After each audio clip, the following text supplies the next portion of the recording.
selamat pagi. Apa kabar Anda semuanya? Tentunya kita menjumpai Anda kembali di pagi hari ini. Tepatnya di pukul 9.26 begitu ya di Talk Show Bincang hari ini edisi hari Selasa 16 Maret 2021. Tentunya ini sebuah kehormatan karena di studio Sultan TV kita telah dihadiri oleh Wakil Ketua Komisi 3 DPRD Provinsi Banten. Ada Bapak Ade Hidayat Eskom ya Pak ya. Assalamualaikum Pak. Waalaikumsalam. Sehat? Alhamdulillah. Alhamdulillahirrahmanirrahim. Baik, dan pemirsa silakan untuk langsung bertanya kepada Pak Ade begitu ya. Iya. Ini terkait dengan permasalahan yang akan kita bahas terkait bagaimana proyeksi pendapatan Banten pasca pandemi. Tentunya ini akan menjadi perhatian kita bersama dan juga ada perubahan begitu di kala pandemi, kemudian sebelum pandemi dan juga pasca pandemi. Baik Pak Ade, sehat Pak? Alhamdulillah. Alhamdulillah. Sehat. Terima kasih sudah hadir di studio Sultan TV. Siap, sama-sama. Mohon maaf apabila ada kekurangan ya Pak ya. Terima kasih sudah meluangkan waktunya di sela-sela kesibukannya. Baik, mungkin Pak Ade sebelumnya bisa dijelaskan terkait dengan reses ya Pak ya. Ya. Bapak sudah melakukan reses beberapa waktu lalu. Sudah.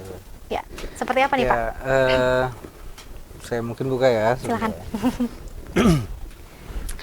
Di kesempatan reses saya coba maksimalkan dalam rangka untuk mendengarkan aspirasi masyarakat terkait apa sih sebenarnya harapan masyarakat kita terhadap proses pembangunan pemerintahan Provinsi Banten.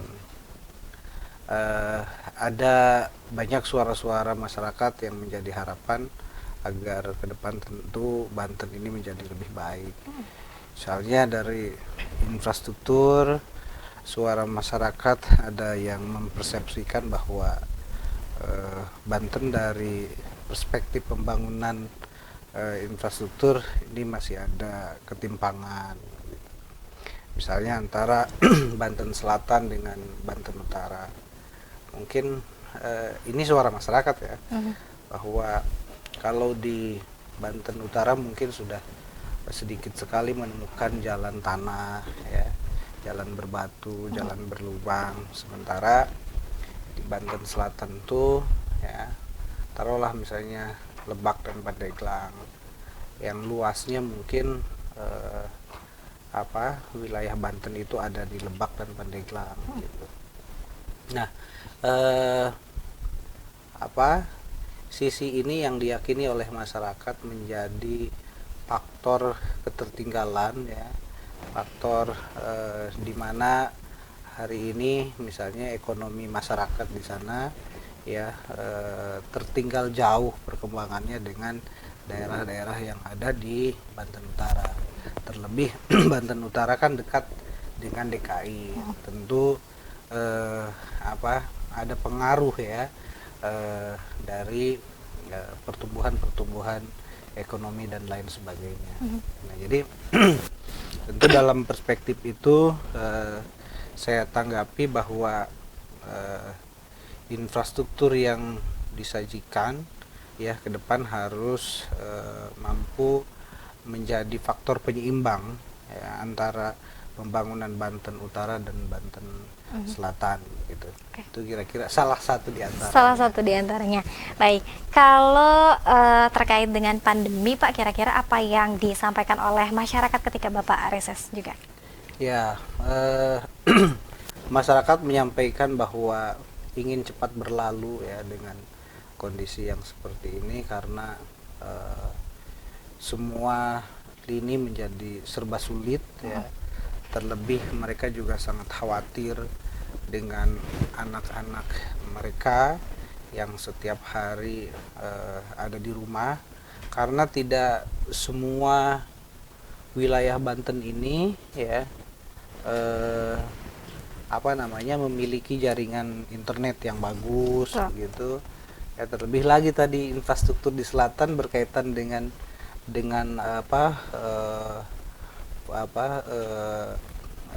perkembangan dunia digital mungkin masih ketinggalan begitu ya. Nah, oleh karena itu ditambah lagi juga misalnya bahwa tidak semua anak di Lebak Selatan itu memiliki gadget gitu ya, handphone untuk mereka bisa melakukan belajar daring dan Betul. lain sebagainya. Nah, ini suara-suara orang tua ya, yang saya dengar bahwa ingin segera berlalu, ingin segera sekolah aktif kembali, ekonomi menjadi kembali menggeliat ya, bahwa apa yang dilakukan oleh pemerintah, baik misalnya melalui vaksinasi dan lain sebagainya, ini ingin menjadi cepat terlaksana. Amin. Nah, itu kira-kira.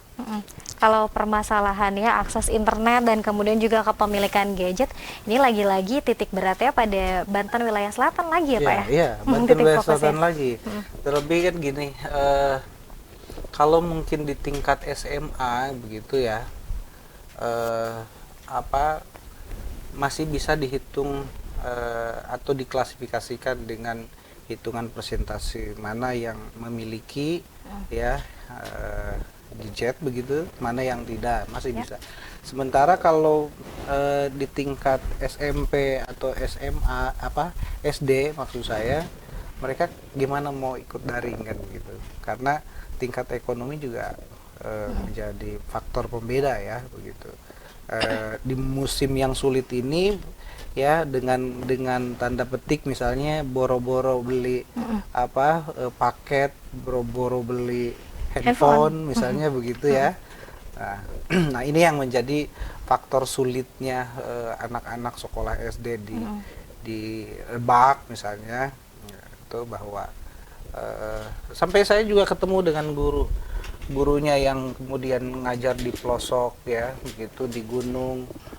Ya gimana kami mau ngajar kalau didorong oleh kementerian untuk daring dan lain sebagainya.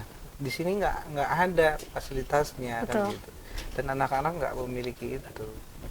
Jadi kesimpulannya bahwa hari ini pandemi membuat kita semua susah ya, membuat anak-anak yang terlebih mungkin akhirnya setiap hari ada di rumah begitu, karena tidak mungkin juga begitu akhirnya guru-guru ini mendatangi rumah ke setiap rumah anak-anak didik misalnya.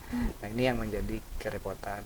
Oleh karena itu saya pernah menyuarakan bahwa dalam laporan reses saya bahwa pemerintah provinsi kabupaten untuk segera memastikan ya kan, bahwa berapa sebenarnya angka COVID yang ada di kita ya, kemudian paling tidak mulai diklasifikasi ya, dan diklasifikasikan mana yang sekiranya hijau, mana yang tidak. Nah, ini yang kemudian untuk segera dinormalkan begitu, untuk segera dinormalkan dengan tadi gini, perspektif saya bahwa untuk memulai membiasakan sesuatu itu alangkah lebih baik dimulai dari dunia pendidikan. Misalnya bagaimana kita harus menjaga jarak, bagaimana kita harus mencuci tangan, bagaimana kita harus pakai masker. Itu alangkah baik dimulai dari dunia pendidikan. Jadi itu nanti kemudian menjadi habit begitu ya, menjadi kebiasaan gitu. Oleh karena itu harapan masyarakat begitu ya, anak-anak ini tidak setiap hari di rumah ya begitu, ingin kembali lagi sekolah, mereka rindu untuk bersekolah begitu. Nah, kemudian ya tadi dengan membiasakan bagaimana dimulai dari dunia pendidikan, guru mendorong anak-anak terbiasa menggunakan masker, mencuci tangan, kan begitu. Artinya ini peranan pengajar dan juga guru ini semakin berat begitu ya Pak ya di masa-masa pandemi ini. Baik Pak Ade, nanti kita akan lanjutkan lagi pembahasan kita. Ini kita akan terfokus juga terhadap pembahasan bagaimana proyeksi pendapatan Banten pasca pandemi begitu ya Pak. Ini sudah masuk di tahun 2021 dan juga pandemi sudah 1 tahun begitu berlalu di Indonesia. Pemirsa tetap bersama kami dalam Bincang hari ini.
Baik pemirsa, terima kasih Anda masih bersama kami dalam bincang hari ini. Tentunya saya juga masih ditemani Bapak Wakil Ketua Komisi 3 DPRD Provinsi Banten.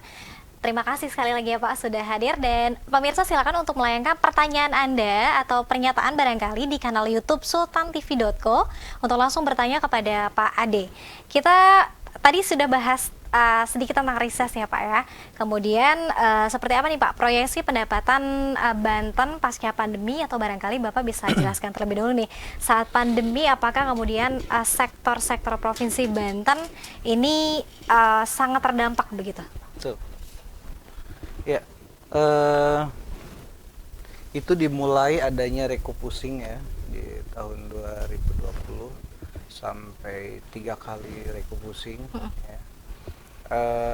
Tentu saja semua sektor atau mata pendapatan Provinsi Banten itu mengalami penurunan, baik dari PKB misalnya pajak kendaraan bermotor, ada BBNKB, kemudian ada pajak air permukaan ya. Semua ini menjadi turun yang tentu saja ini berimbas pada realisasi belanja daerah gitu. Nah, akhirnya kan seiring dengan arahan pemerintahan pusat dengan dikeluarkannya Perpu yang kemudian menjadi undang-undang. Nah, ini pendapatan kita menjadi drastis turun. Nah, namun demikian bahwa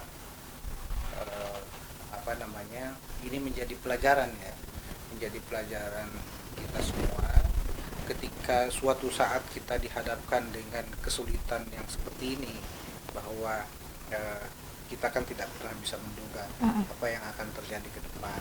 Nah, Banten ke depan harus kuat ya, dengan proyeksi-proyeksi baru untuk bisa meningkatkan pendapatan asli daerah kita, hingga ketika misalnya dilanda dengan guncangan seperti ini, itu tidak terlalu drop ya, tidak terlalu drastis gitu. Seperti apa misalnya kalau hari ini kita masih mengharapkan besarnya pendapatan kita dari pajak misalnya ya, ini kan berhubungan dengan banyak manusia ya, berhubungan dengan masyarakat. Jadi kalau masyarakat terdampak secara ekonomi begitu, maka berarti ada dampak lain terhadap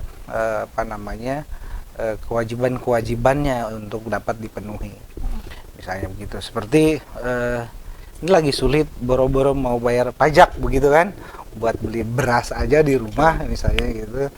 Nah, kesulitan gitu. Nah,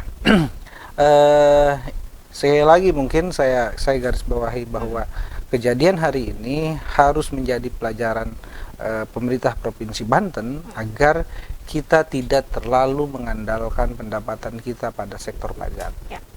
Apa misalnya? Satu, kita punya aset. Provinsi Banten ini punya asetnya itu hampir 97 triliun ya, jika dinilai uangkan begitu. Nah, aset ini harus bisa dimaksimalkan, harus bisa dioptimalkan untuk menjadi sumber pendapatan asli daerah lainnya. Ya kan? Misalnya kita punya situ. Gimana sih situ kita ini biar bisa jadi uang? Apakah dikelolakan oleh swasta atau oleh BUMD, ya kan? Nah, dari sejumlah situ yang ada kan semuanya nggak jelas mana yang bisa menjadi nilai tambah kan gitu. Nah, Pemprov harus lihat ini menjadi satu kepentingan yang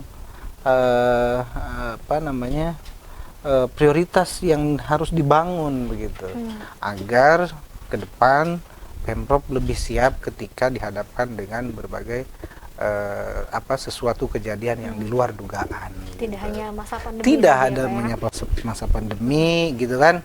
Ya tentu kita tidak berharap ya kejadian ini berulang misalnya begitu. Tapi hutan kita, lahan kita yang kosong, ya kan begitu. Itu harus jadi nilai tambah. Kalau ini menjadi nilai tambah untuk pemerintah daerah, saya yakin masyarakat pun akan terdampak. Ya kan? Misalnya gini, Pemprov punya perkebunan, ya kan? Di Lebak misalnya, di Lebak Selatan misalnya.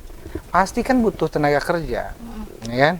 Nah, masyarakat juga akan bisa bekerja di situ. Artinya, ya kan, ada penyerapan tenaga kerja toh. Nah, ini yang harus juga dipikirkan dari sisi pendapatan ya, begitu. Dari sisi pendapatan. Kemudian kita hari ini punya waduk, ya, waduk besar yang baru saja kemarin diresmikan oleh Pak Presiden Jokowi, ya, begitu, di Waduk Karian, ada Waduk Sindang Heula, ya kan begitu. Nah, ini jadi momentum gitu, harus jadi momentum untuk membangkitkan PAD kita begitu. Apa di wilayah Provinsi Banten itu ada banyak perusahaan, ya, ada banyak industri, ada banyak berdiri kawasan-kawasan perumahan, baik yang elit maupun yang biasa misalnya begitu. Nah, ini kan juga butuh air, ya kan, butuh air. Nah, kalau di kabupaten kota untuk wilayah pemukiman misalnya, bagaimana harusnya Pemprov juga bekerja sama dengan PDAM kabupaten, karena kalau untuk untuk pemukiman kan itu wilayahnya ada di kabupaten kota, ya. Nah, atau dengan perusahaan-perusahaan. Nah, jadi ini harus dari sekarang tuh dibangun spam regional. Jangan diserahkan lagi kepada yang lain gitu. Kita harus mampu untuk membangun itu spam regional, kita jual airnya, ya kan? Lalu itu menjadi nilai tambah gitu. Kemudian saya sering bicara bahwa PAD kita dari sektor pajak air permukaan, air kita itu, ya kan, saat kemarau kekeringan, saat hujan kebanjiran, ya kan. Nah, masalah ini harus bisa ditangani gitu loh, ya kan. Karena saya yakin setiap masalah itu akan mampu untuk bisa diatasi gitu. Ada solusinya pasti, ya kan gitu. Tinggal kita lakukan kajian yang lengkap, ya kan gitu. Nah, perencanaan yang baik. Nah, gimana air kita yang saat musim hujan ini jadi banjir misalnya, kemudian nanti ketika kemarau tidak kekeringan, ya, dengan sistem membangun waduk tuh udah bagus kan gitu. Nah, ini kan bisa menjadi nilai tambah PAD kita dari pajak permukaan air itu, ya kan, dari air permukaan. Nah, ini yang harus juga ditingkatkan. Hari ini itu belum dapat dimaksimalkan, ya.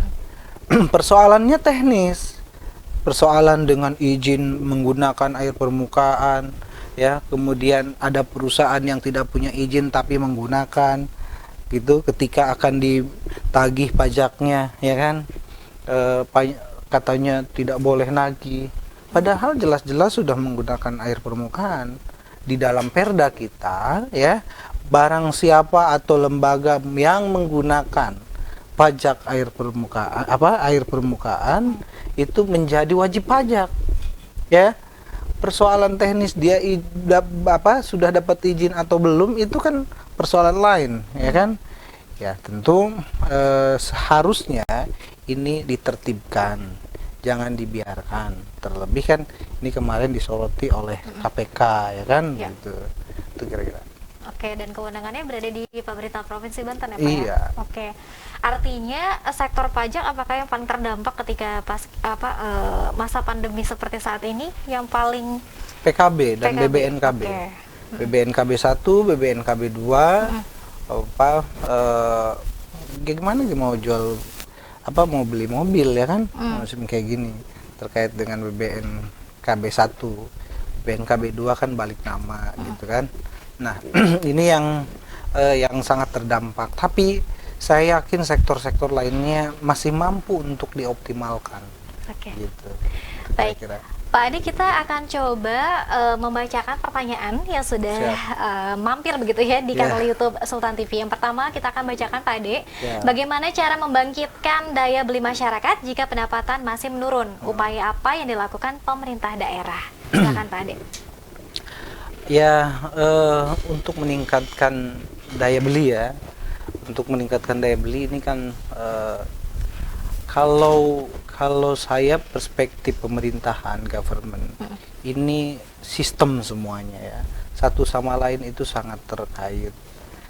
Oleh karena itu, ke depan Pemprov sebenarnya harus merancang satu konsep yang terintegritas. Ya, misalnya gini, Dinas Pertanian tuh mau gerakannya kemana, ya kan? Dinas Pariwisata gerakannya kemana, ya kan? Nah, pertanian dan pariwisata nanti akan ketemu di muara yang mana, ya kan? Akhirnya misalnya nilai pertanian akan bisa menjadi nilai pariwisata, ya kan? Nah, kalau ini ada pertumbuhan, maka akan ada peningkatan daya beli. Masyarakat di situ bisa bekerja, ya kan? Masyarakat mendapatkan dampak positifnya dari pertumbuhan yang dibangun oleh provinsi. Misalnya. Lalu misalnya PUPR ya atau Perkim. Di sini ada potensi pariwisata yang baik misalnya, ya kan? Harusnya Perkim atau PUPR siapkan itu, ya kan? Sehingga semuanya akan ketemu di satu muara. Gitu. Ada nilainya, nilai pertanian bisa dijemput, ada nilai pariwisatanya. Ya. Sawah misalnya sekarang tuh kan banyak di mana-mana ya, jadi tempat wisata. Ada kebun agrobisnis misalnya kan gitu, ada kebun orang berwisata ambil pohon buah lengkeng atau buah durian dan lain sebagainya, kan ketemu di situ. Orang mau ke sana kalau jalannya nggak baik, nggak bagus begitu, ya kan? Atau tingkat aksesibilitasnya jelek begitu. Banten ini kan hasil dari penelitian ITB. Tingkat aksesibilitasnya itu 0,30%. Artinya dari luas wilayah Provinsi Banten ya masih kurang. Jalannya tuh masih kurang. Masih banyak lahan yang melompong ya. Ketika kita mau menembus ke situ nggak ada jalan. Atau nggak ada jalan yang baik. Nah, semuanya harusnya ketemu di situ. Kalau sudah ketemu, nilai manfaatnya akan membangkitkan daya beli masyarakat. Itu kira-kira. Artinya selama ini masih berjalan sendiri-sendiri. Iya, masih tersendiri-sendiri. Jadi Perkim itu bangunnya di mana, ya kan? PUPR ngebangun di mana, ya kan gitu. Nah, ini yang belum bersinergi, belum terintegritas gitu. Yang saya nilai ya seperti itu. Nah, artinya banyak sekali hal-hal yang perlu dibenahi begitu ya Pak, terkait dengan mungkin tadi disebutkan juga bahwa potensinya tidak hanya pajak, tapi juga masih banyak potensi-potensi lain yang belum muncul ke permukaan begitu ya Pak? Belum tergali. Apa kemudian upaya pemerintah Provinsi Banten untuk terus menggali potensi itu Pak? Sudah ke arah sana? Sekarang gini, kalau mau membangun tuh kan harus punya uang ya. Kita mau beli segala macam apa aja di rumah, kalau nggak punya uang nggak bisa kan? Banten hari ini ingin banyak membangun, ya kan? Tapi uangnya kurang. Akhirnya harus pinjam 4,9 triliun pinjaman kedua. Yang awalnya tanpa bunga, lalu tiba-tiba sekarang ada bunga misalnya 6,9% sampai 6%. Tentu ini akan memberatkan struktur APBD kita. Karena di APBD 2021 itu tidak dibahas tentang bunga. Karena Pemprov meyakinkan kepada DPRD bahwa pinjaman ini adalah pinjaman lunak. Akhirnya semua agenda program kita ya mau nggak mau, jika ini memberatkan akan banyak yang harus ditunda gitu. Nah, sekali lagi pesan saya adalah terhadap masalah ini, mari sektor pendapatan harus kita amankan terlebih dahulu. Harus kita fokuskan. Karena tidak punya uang, tidak bisa membangun. Gitu. Ya kan? Nggak punya uang, nggak bisa jalan-jalan ke mall. Betul, Pak. Ya kan? Gitu. Nggak bisa uang, nggak bisa ngopi. Gitu. Nah, oleh karena itu, sebetulnya Banten memiliki itu semua.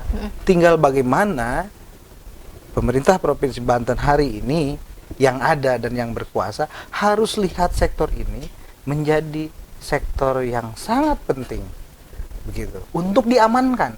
Minimal amankan dulu. Oke. Ya, setelah diamankan baru dikembangkan. Kan begitu. Yang ada aja sekarang misalnya apakah pajak kendaraan bermotor sudah aman? Kan begitu. Apakah benar bahwa menunggak itu angkanya sekian? Kan begitu. Tapi dari tiap tahun nggak pernah selesai. Kan gitu ya. Lalu kemudian pajak permukaan air permukaan. Apakah benar semua perusahaan yang menggunakan air sudah bayar pajak? Amankan dulu dong itu.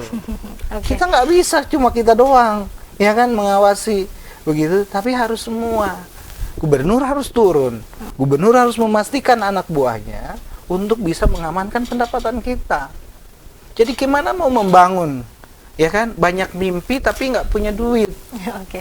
gitu. Oleh karena itu, ini menjadi sesuatu yang penting oleh Pak Gubernur untuk menjadi perhatian, untuk mengamankan saja dulu, mengamankan pendapatan kita. Oke, tapi tidak sampai minus ya Pak ya, di masa pandemi tidak sampai Ya, minus pendapatan. tentu kalau hari ini belanja kita mencapai 16 sekian triliun, sementara pendapatan cuma 11 triliun, Oke. itu pun PAD kita 7,2 T, ya kan? Kemudian disumbang dari transfer pusat 4, sekian triliun, total 11 triliun, berarti kita ada minus 4,9 triliun. Ya kan? Nah, minus itu atau defisit itu ditutup dari pinjaman. Oke. Ya kan?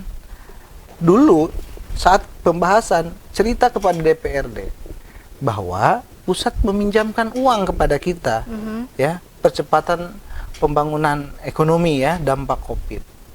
Ini tanpa bunga, ini pinjaman lunak gitu. Ya, tapi setelah kita sahkan, tiba-tiba begitu ya, Gubernur menyurati DPRD bahwa pinjaman ini nggak bisa dicairkan karena harus ada bunganya 5,9% sampai 6%. Loh, dari mana mau bayar itu? Sementara di dalam struktur APBD kita tidak ada, ya kan? Gitu. Silakan kalau masih mau. Kalau dipaksakan dengan bunga, mau bayar dari mana? Di APBD-nya nggak ada untuk bayarnya. Oke. Ya kan? Tidak ada lain dengan segala konsekuensi untuk menahan dulu, ya kan? Menahan dulu segala hal yang ingin dicapai hari ini. Oke. Pak Ade, kita ke pertanyaan lainnya, Pak Ade. Siap. PHK massal akibat pandemi, banyak pengangguran begitu. Apakah di 2021 pemerintah sudah mengatasi terkait dengan pemecatan tadi ya, dan juga PHK massal, sudah tuntas atau belum, Pak Ade? Ya, sebetulnya saya tidak setiap hari di sini ya. Tidak setiap hari di sini bahwa kan gini. Tapi saya komentari sedikit saja. Pemprov kan juga punya pengawas ya di setiap perusahaan gitu. Nah, ini tinggal dimaksimalkan. Tidak ada hal yang bisa tidak diselesaikan jika kemudian mau berkomunikasi, mau berkoordinasi dengan pihak pemodal ya, pihak investor yang ada di sini. Sebab ada PHK misalnya, ya tentu tadi lagi-lagi kalau Pemprovnya menggeliat tuh dari dulu, ya kan. Saya katakan gini, akan banyak ya kesempatan kerja yang bisa disajikan oleh Provinsi Banten. Contohnya, Pak? Tidak harus mengandalkan pabrik, tidak harus mengandalkan industri. Ya, lahan kita itu ribuan hektar yang belum bisa dimanfaatkan. Ya, daripada diberikan HGU kepada pihak swasta atau asing, kuasai oleh pemerintah, hadir di situ, sehingga akan ada banyak sarjana untuk bisa bekerja, misalnya perkebunan, ya, pariwisata, semua bisa, gitu. Kan sekarang sebenarnya Banten ini mau ditarik ke arah mana nih konsep pembangunannya, ya kan? Mau dibawa liberal kah, ya kan, gitu, ya kan? Atau mau mempertahankan nilai-nilai lokal, kultur kita, kan gitu. Nah, saya pikir kalau juga mempertahankan nilai-nilai kultur kita, itu akan menjadi satu identitas kita yang kemudian kita bisa pertahankan. Betul. Bahwa tanah kita subur, laut kita ada, ya. Tapi apa sudah ada pemerintah di situ? Banyak sarjana perikanan misalnya atau kelautan, ya. Apa sudah bisa difasilitasi oleh pemerintah Provinsi Banten? Gitu. Jadi urusan PHK sebenarnya bagaimana kemudian pemerintah Provinsi Banten harus melihat itu, ya kan, sebagai satu tantangan untuk bisa diselesaikan, diminimalisir angkanya, kan begitu. Itu kira-kira. Oke, baik Pak Ade, semakin menarik pembahasan kita dan ternyata ini masih banyak sekali PR, tugas besar begitu ya yang harus dilakukan oleh pemerintah Provinsi Banten begitu. Kita akan kembali lagi Pak Ade, kita harus rehat sejenak. Tetap bersama kami dalam Bincang hari ini.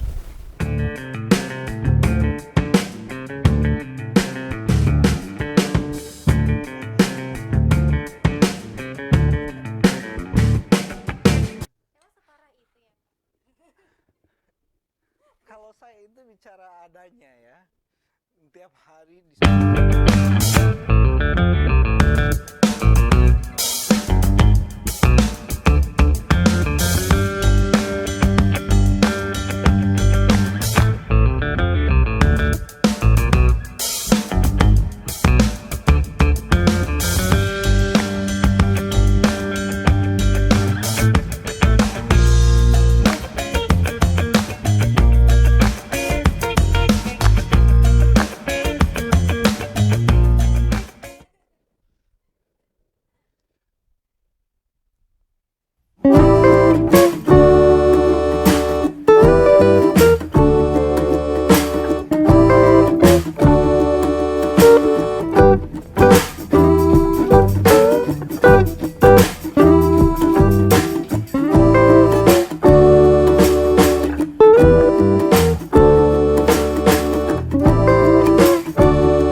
terasa ya.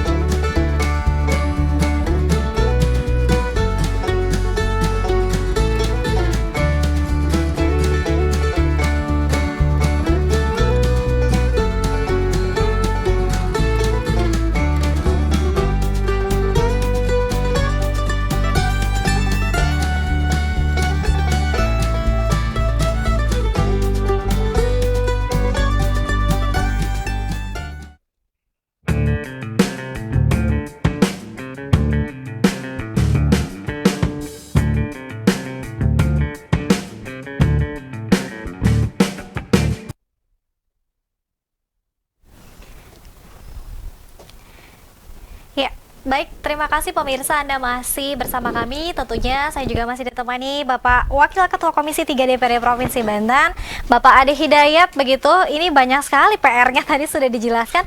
Bahkan ada kalimat Banten mau dibawa kemana. Ini menarik ya Pak ya, di tahun 2021 begitu, di usia Banten juga yang mungkin semakin dewasa, tapi justru masih ada pertanyaan Banten akan dibawa kemana begitu. Kita balik lagi ke tadi pembahasan kita terkait dengan proyeksi pendapatan Banten pasca pandemi, kemudian juga di masa pandemi begitu ya Pak. Sektor selain mungkin tadi pajak yang sangat tersentuh, kemudian di tahun 2021 ini Pak, setelah pandemi sudah menyerang 1 tahun itu, sudah mulai bangkit atau belum untuk sektor-sektor itu? Harapan tentu ada. Dalam APBD kan tercatat menjadi target pendapatan ya. Semoga saja target itu dapat tercapai. Target kita PAD-nya itu kan ada 7,2 triliun. Jadi mudah-mudahan dari pajak sebesar 6 sekian triliun misalnya begitu dari khusus pajak itu bisa tercapai targetnya. Ya, tinggal ya ini kerja kita semua ya, kerja provinsi, kerja DPRD dalam konteks pengawasan gitu. Mudah-mudahan pandemi cepat berlalu. Amin. Ya, masyarakat bisa normal lagi beraktivitas gitu. Nah, ya kita berharap aja semoga tercapai. Targetnya 7,2 triliun gitu. Artinya banyak juga ya Pak anggaran-anggaran yang tadinya untuk kegiatan lain kemudian dialihkan untuk pandemi. Ya, untuk pandemi. Banyak. Oke. Nah, ini itu ditandai dengan adanya refocusing yang sampai 3 kali di 2020 ya. Nah, ini juga yang tahun 2021 ini sudah ada arahan dari pemerintah pusat untuk memangkas semua kegiatan ya sebesar 8% ya dari total APBD kita. Untuk apa? Untuk penanganan COVID-19 ini. Ya mungkin di dalamnya ada untuk vaksinasi dan lain-lain gitu. Nah, itu kondisi hari ini, bahwa sekali lagi ini adalah masa sulit kita semua. Mari kita berdoa semoga pandemi segera berlalu. Baik, kita kembali ke pertanyaan dari pemirsa kita ya Pak Ade ya. Oke, ini dari Gina, sektor apa yang digenjot untuk mendongkrak ekonomi Banten Pak? Ya, ini dia.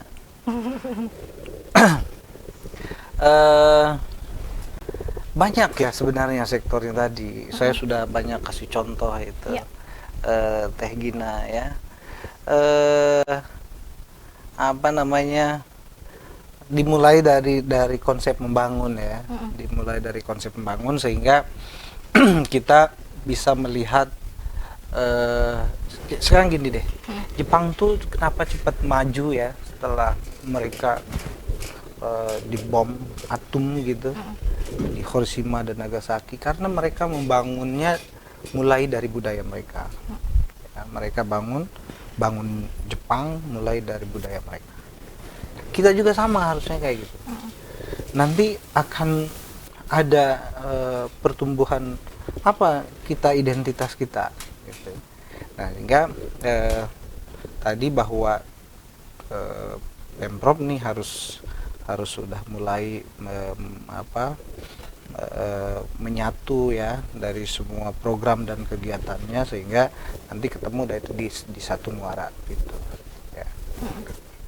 Mangga itu tinggal pilihannya, tanah kita masih luas ya, untuk pertanian kah, untuk pariwisata sih masih memiliki potensi itu ya. Kemudian untuk kegiatan lainnya misalnya industri, tinggal dipetakan mana yang untuk wilayah industri dengan tidak merusak alam kita, ya kan, tetap menjaga lingkungan hidup kita gitu. Nah, itu yang bisa dikembangkan lah ke depan kira-kira. Oke, sekali lagi potensinya masih sangat banyak. Masih sangat banyak. Dan bisa tidak hanya terfokus pada satu sektor tadi ya Pak ya, ini bisa diintegrasikan begitu dari sektor satu kemudian sektor yang lainnya. Kita ke pertanyaan selanjutnya Pak Ade, jika pandemi membaik atau selesai, apa yang akan diproyeksikan pemerintah untuk bisa memanfaatkan potensi kelautan, pertanian dan juga sumber daya alam yang lain Pak? Serius nih ya pertanyaannya. Silakan Pak. Semoga pandemi segera membaik. Amin. Ya kan, dan pemerintah Provinsi Banten bisa membuat kembali perhitungan yang matang, ya, mana yang bisa diamankan untuk kepentingan masyarakat, ya, mana yang kemudian untuk terus digali dan dioptimalkan agar memiliki nilai, misalnya. Lalu laut kita yang begitu luas, misalnya dengan masyarakat yang secara mayoritas kita hidup dari pertanian, ya, ini bisa menjadi pendorong, ya, untuk meningkatkan dan menggerakkan ekonomi masyarakat. Harapannya bahwa kemarin kita dari DPRD itu sudah membuat BUMD baru, ya, membuat BUMD baru namanya PT Agrobisnis, ya.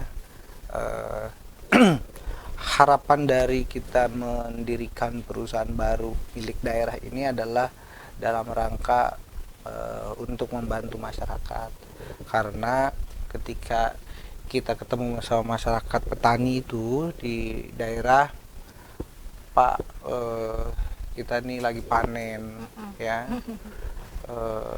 tapi ketika panen padi kita murah, sementara cari pupuk mahal, ya kan? Nah, dengan begitu harapannya setelah ada PT Agrobisnis ini ada kepastian harga. PT Agrobisnis kita ini bisa membeli padi itu dari masyarakat, ya, kemudian dengan kepastian harga yang ada, ya kan, gitu.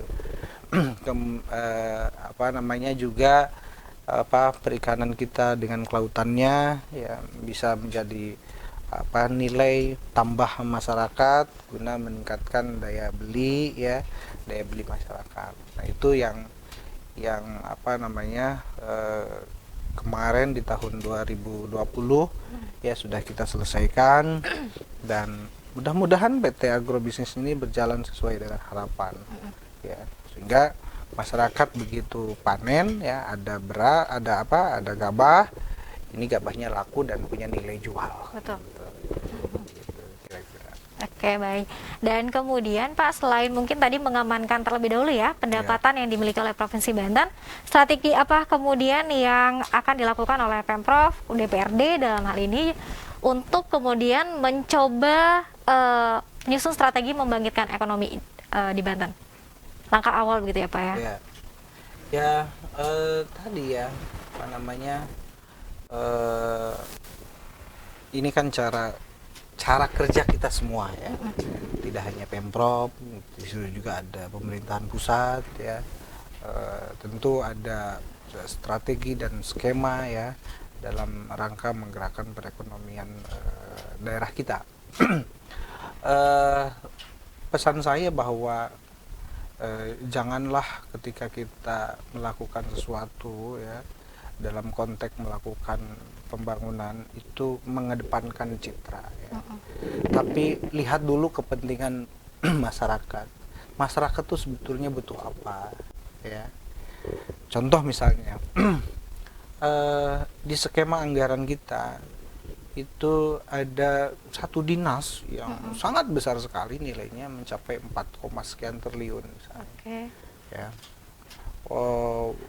Dibombardir kita ingin punya sekolah SMA berdiri di mana-mana, misalnya begitu, ya, tapi tidak memperlihatkan sisi kualitas, ya, atau fasilitas yang ada.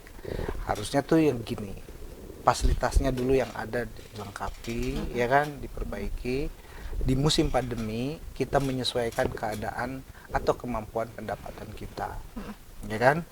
Nah, karena kita tahu semua ini semua sulit, ya, tidak hanya pemerintah daerah dan pusat tidak punya uang, masyarakat pun sama lagi tidak punya uang, gitu kan. Nah, kemampuan daerah kita jangan kemudian dibebani dengan hutang kita kepada pemerintahan pusat misalnya, ya, hanya demi untuk memenuhi citra, ya, di masyarakat. Tapi terlebih adalah prioritaskan dulu apa sih sesungguhnya yang dibutuhkan oleh masyarakat. Maka pesannya adalah ke depan tuh jangan banyak sih program dan kegiatan tuh yang copy paste, ya, gitu.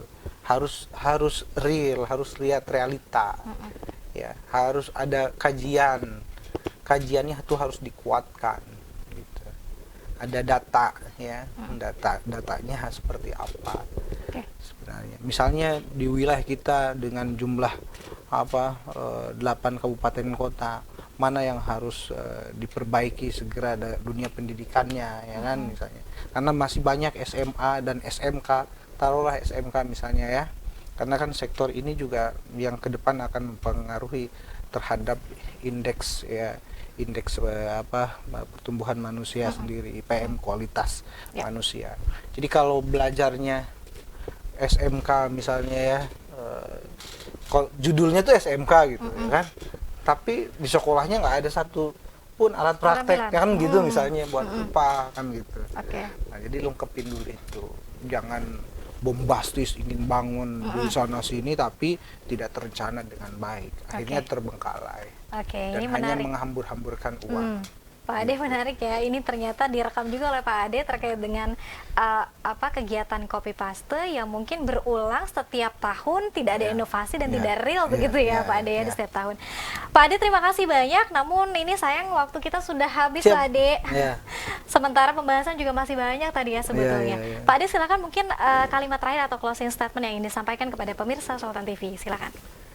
Baik, terima kasih kepada Sultan TV yang sudah memberikan waktunya kepada saya, dan salam untuk semua pemirsa Sultan TV. Bahwa hari ini masyarakat dunia dihadapkan dengan kesulitan, ya, tidak hanya Indonesia, tidak hanya Banten, semuanya mengalami serangan pandemi ini.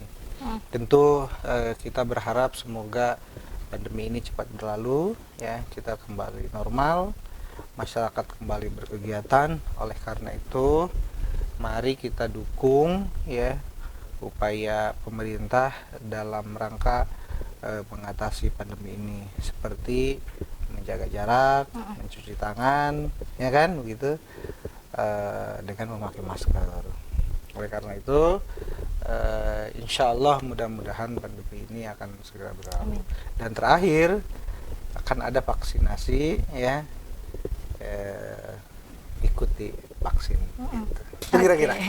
Baik, sekali lagi terima kasih Bapak Ade Hidayat, Wakil Ketua Komisi 3 DPRD Provinsi Banten. Sukses selalu, sehat selalu ya Pak ya. Terima kasih. Mudah-mudahan ini semakin semangat meskipun di tengah pandemi ya Pak ya. Dan kita berdoa bahwa Provinsi Banten akan cepat bangkit begitu, meskipun memang tadi disebutkan oleh Pak Ade, ini semuanya adalah masa sulit bagi kita semua begitu. Dan pemirsa, terima kasih atas kebersamaan Anda. Tentunya kita besok akan kembali lagi pada pukul yang sama, tentunya dengan tema-tema yang berbeda. Akhir kata, saya Dea Lintamungi beserta seluruh kerabat kerja pamit undur diri. Sampai jumpa. Wassalamualaikum warahmatullahi wabarakatuh.